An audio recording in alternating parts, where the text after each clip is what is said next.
In the PCPD interrogation room, Sam shows up to see Jason. She asks if he shot Dante, and he tells her no. She believes him, but Jason says there is something else. It's about Danny. Jason explains that he hid out at the boathouse after he was shot, and Danny found him and helped him. Sam wonders why Danny didn't tell her this. Jason says he told Danny not to. Sam is furious, saying she has raised Danny most of his life on her own, and he doesn't get to just come out of the sky and be a father, and how dare he tell their son to lie to her.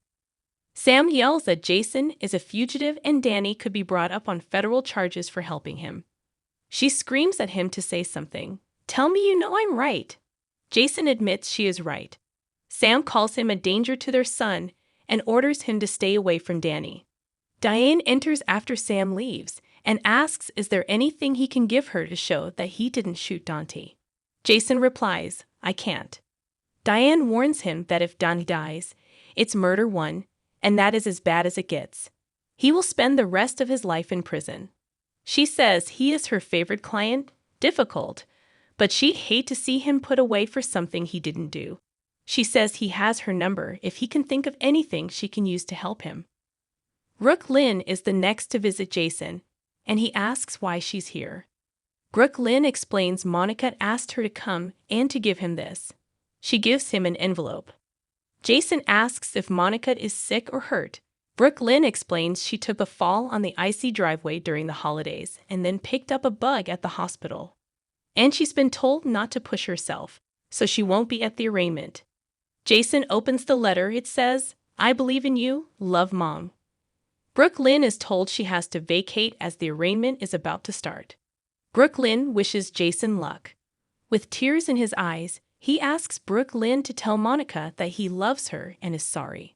In Anna's office, she talks with Portia over the phone about Dante. There is no change. Dex arrives to see Anna, and he assumes this is about pursuing a case against Sunny. He is ready to do anything to help. Anna asks, even if it costs you your life. Anna says Sunny would know he was going to testify before he even took the stand. Anna says she doesn't want him testifying. Dex asks what he's doing here then. Anna has a way to ensure his safety if he works for her at the PCPD. Dex is stunned by Anna's suggestion as he has been working inside Sunny's organization and almost murdered an old man on Sunny's orders. Anna knows, and she felt like her own past disqualified her from this position initially when Laura offered it to her. But the best cops learn from their own wrongs, and his past works as a bonus for this job. Dex reminds her that he's ex-military and is still standing. But Anna says he's come to the station twice in the past few days, and Sunny may already suspect him. Anna believes the PCPD could offer him some cover, especially if he wants to stay in town. He says he'll think about it. As he goes to leave, she tells him time isn't on his side, so don't think too long. Anna steps out and returns with coffee. She's surprised to find Robert in her office. He says he came to confess that he's a coward. Robert says normally it would be up to him to argue at Jason's arraignment, but he is letting Molly do it. Anna says, so you don't look dirty in Robin's eyes. He confirms it. Anna supports him taking the option out and wishes she didn't have to investigate Jason either. At the Quatermain boathouse, Jake finds Danny looking for something. Jake explains he and Aiden are here because their mom thought they should all be together because of the arraignment, which should be over pretty quickly when people see Jason shot Dante. Danny asks if he hasn't considered their dad is innocent. Jake says of course he's guilty. He took off, let them believe he was dead, and then came back and shot Dante. Aiden shows up as Jake and Danny continue to argue, and he asks them not to fight. Jake thinks Danny doesn't care about Dante and Rocco, and asks why isn't he mad at Dad. Danny asks why he's not giving their dad the benefit of the doubt. Jake says he doesn't deserve it, and Danny slugs him. Jake fights back, and Aiden gets between them. Jake says he can't do this and runs off. Aiden apologizes to Danny and chases after his brother. Sam arrives later learning Danny and Jake got into a fight. Danny explains Jake kept saying Dad was guilty. Sam just saw Jason, and she knows he helped him. but he is never to do that again. Danny explains all he did was get his dad a first aid kit. Sam says Jason got him involved in hiding a wanted man, and he asked her to lie to his own mother. Sam can't believe she'd ever say this, but the trust between her and Jason has been broken. Sam gets Danny a cold compress for his head. Danny asks about Dante, and Sam says there is no change. Danny hopes Dante knows that he loves him, and Sam says of course he does. Why would he doubt that? Danny just wanted to make sure. Sam tells her son that she is so sorry he's feeling this way, and they have each other and he never has to see his father again. They embrace, but Danny looks torn. Trina finds Joss sitting outside the courtroom. She figured she would be here since she wasn't at the dorm. Trina sits with Joss and explains she came here to support her today. She apologizes for the other day, but Joss also apologizes for how she acted too. Trina says her attitude wasn't just about Jason.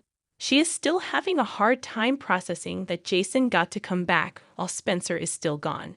She wishes every day she'd get the call that Spencer is alive. Joss understands that kind of grief can consume you, but she'll get past the grief. One day her memories of Spencer will make her smile, not break her heart. Trina just misses him so much, in a way she didn't know you could miss someone. She feels like she's gone now too. Joss tells her she's lost her way, but she'll find her way back, and she'll help her through this. Joss asks about her time with Spencer in Paris. Trina says it was the happiest she's ever been. Joss notes it doesn't get more romantic than Paris. Trina says it was more than that. She felt more like herself there with him than she ever had before.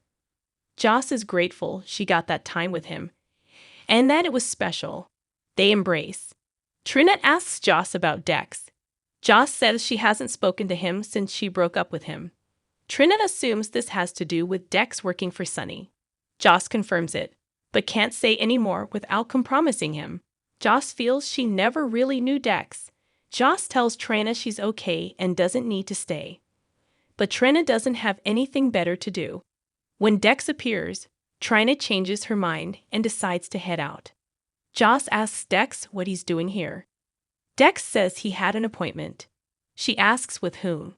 Dex dodges and asks if she got his messages, and she did. She thought he was leaving town, so why is he still here? Dex is sorry he let her down, but has been given a reason to stay. In court, Christina helps Molly pick up various papers she dropped. Molly is a ball of nerves, and she doesn't know how she paints Jason a murderer given he's Danny's father and Sam's ex. Christina says her father believes Jason is guilty, and Jason wouldn't have been charged if the police didn't think he did it. Molly explains there is evidence another man was involved, and Jason is innocent until proven guilty. Christina was afraid she'd be thinking this way, and she has to check her feelings at the door and do her job. Molly already knows that, and it is why she is struggling to make the argument for why someone she loves shouldn't be given bail. Christina stands down and apologizes, and knows she should have kept her mouth shut. Molly snarks it wouldn't really track for her. Molly does wonder when she became so anti-Jason. Christina isn't anti-Jason, but they don't know what happened to Jason these past few years. Christina says the evidence shows Jason was there at the warehouse, and for her dad to turn on Jason says a lot. Molly says she needs to be careful who she says this around, especially Danny, as Jason is his father. Christina argues that Dant has been more a father to Danny than Jason. The topic shifts, and Molly recalls how they decorated Sam in Jason's place for one Valentine's Day. Christina remembers it was a lot of pink, and it wasn't Jason's color. Molly remembers thinking it was a romantic thing Jason did for Sam. Christina says it was romantic, but also a long time ago, and people change. She tells her sister the Jason who came home may not be the Jason they remember. Molly will consider that if Christina agrees to consider she has it all wrong. Molly tells Christina she's worried about the stress on her and the baby, so the best thing she can do right now is to go home. Christina asks, "Is that an order from Ada Lansing Davis?" Molly would never issue her an order and knows Christina would never put the baby at risk. just as she would not let her feelings interfere with her work. Christina smiles and says, well argued. On the next General Hospital, Sam asks Portia to stop something from happening. Nanette appears in court and explains she came to thank someone. Carly asks Michael, what aren't you telling me? Joss tells Christina that Sonny is wrong about everything. Sonny tells Carly that he doesn't owe Jason anything. The judge makes his ruling in Jason's arraignment.